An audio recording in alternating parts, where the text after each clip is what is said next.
कक्षा 8 गणित के अध्याय 5 जो कि बीजीय व्यंजकों के भाग और गुणनखंड पर आधारित है।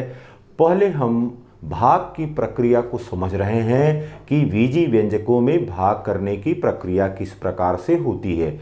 अब अभ्यास 5B के क्वेश्चन नंबर 3 के ग पर या तीसरे पार्ट पर चर्चा करते हैं,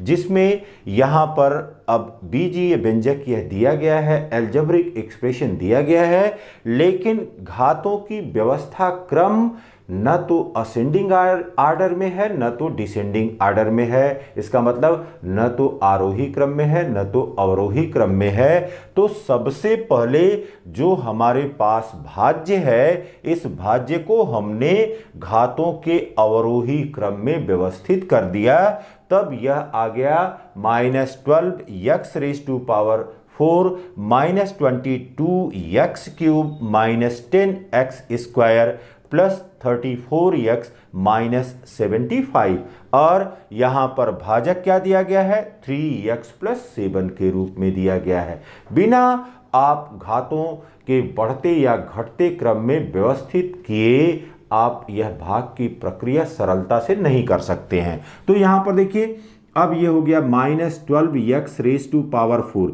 और यहां पर 3 है, तो कितनी बार जाएगा, यहां पर हो जाएगा -4, 3 चौक को 12, यहां पर x दिया गया है, इसका मतलब यहां पर हो जाएगा x की घात 3। अब ये देखिए बेटा, गुणा कर दीजिए, ये हो गया -12x के घाते 4। फिर देखिए यहां पर प्लस है, यहां पर माइनस है, तो प्लस और माइनस क्या हो गया, माइनस हो गया, और 4 सते 28, यहां पर हो गया 28x क्यूब। ठीक, अब क्या करिए, अब घटाने की प्रक्रिया करना है।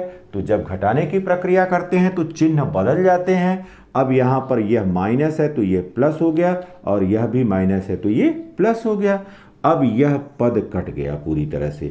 अब यहां पर हो गया +28x क्यूब और -22x क्यूब। तो अब यहां पर देखिए कितना बच गया, यहां पर आ गया 6x क्यूब, 6x क्यूब। अब अगले पद को यहां पर उतार लिया जाए, -10x स्क्वायर, -10x स्क्वायर को हमने उतार लिया। अब देखिए यहां पर 3 है, यहां पर 6 है, और यह प्लस में है, तो यहां पर हो गया +3 दूना 6, 2 हो गया।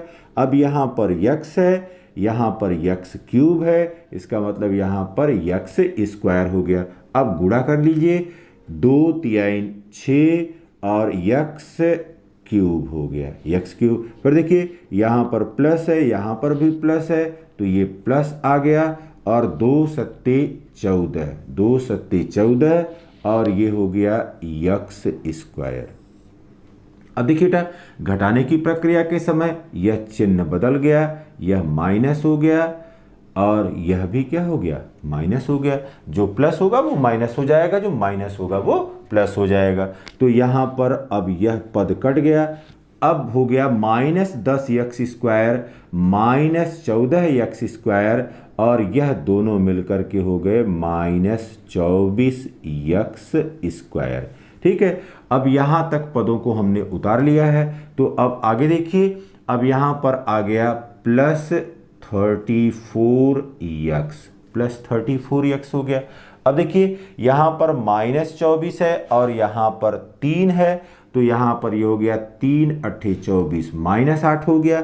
फिर यहाँ पर x है और यहाँ पर x स्क्वायर है, इसका मतलब यहाँ पर क्या हो जाएगा, x हो जाएगा। अब गुणा करिए, 8 त्रिक के 24, तो ये हो गया -24, और x गुणे x, यह x स्क्वायर हो गया।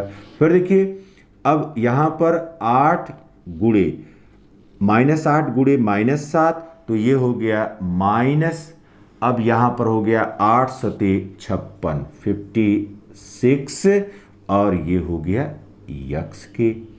अब फिर इसको घटाने की प्रक्रिया करिए। अब ये देखिए बाबू, यहाँ पर माइनस है तो ये प्लस हो गया, और यह माइनस था तो यह भी प्लस हो गया। तो यह पद तो कट गया, ऊपर वाला पद माइनस हो गया, नीचे वाला पद जो है वह प्लस है। अब यहाँ पर देखिए प्लस 56x हो गया और प्लस 34x। अब इनको जोड़ दीजिए, 6 4 10 को 0, 5 3 8 1 9, यह हो गया 90x। फिर यहाँ पर अब यहाँ पर हो गया -75, तो इस -75 को हमने यहाँ पर उतार लिया। अब देखिए 3 से इसमें भाग देंगे, अब ये 90x है, तो अब इसका मतलब है कि यहाँ पर प्लस कितना आएगा, प्लस 30 के आएगा। 30 तिहाई 90 होता है, तो यहाँ पर अब केवल x है, तो यहाँ पर अब x का अपने आप गुणा हो जाएगा, तो 30 तिहाई 90 हो गया, 90 और यहाँ पर आ गया x, 90x हो गया। फिर देखिए यहाँ पर हो गया प्लस और यहाँ पर हो गया प्लस, तो प्लस प्लस ये प्लस हो गया, और फिर 3 सते 21, यहाँ पर हो गया 210 के बराबर। अब यहाँ पर यह चिन्ह कितना हो गया, यह चिन्ह जो है माइनस हो गया, और यह चिन्ह भी कितना हो गया, माइनस हो गया। अब इसको आपने काट देना है, कट गया है, और यहाँ पर -75 और -210, तो यह बराबर हो गया -285 के बराबर, -285 के बराबर आ गया। 75 और 10 85 हो गया। तो ये हमने भाग करने की प्रक्रिया कर लिया। अब यहाँ पर देख लीजिए कि क्या क्या हमको प्राप्त हुआ। सबसे पहले देखिए कि यहाँ पर भाज्य के रूप में हमको क्या दिया गया था, और शेषफल के रूप में क्या मिला, शेषफल के रूप में हमको -285 प्राप्त हो गया। तो ये पहले हमने देख लिया भाग देने की प्रक्रिया के पश्चात कि क्या क्या भाज्य, भाजक, भागफल और शेषफल हमको प्राप्त हुआ।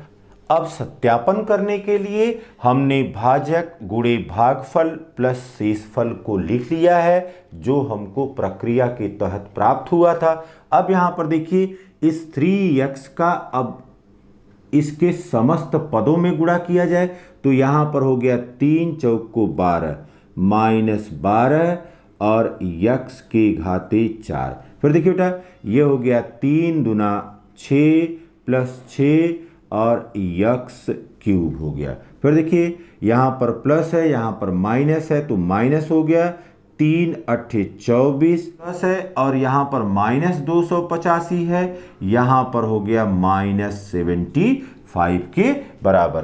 तो जो हमने भाज्य लिया हुआ था वह भाज्य यहाँ पर प्राप्त हो गया। इसका मतलब है कि जो परिणाम हमने भागफल के रूप में और शेषफल के रूप में प्राप्त किया हुआ था वह पूर्णतया सत्य है।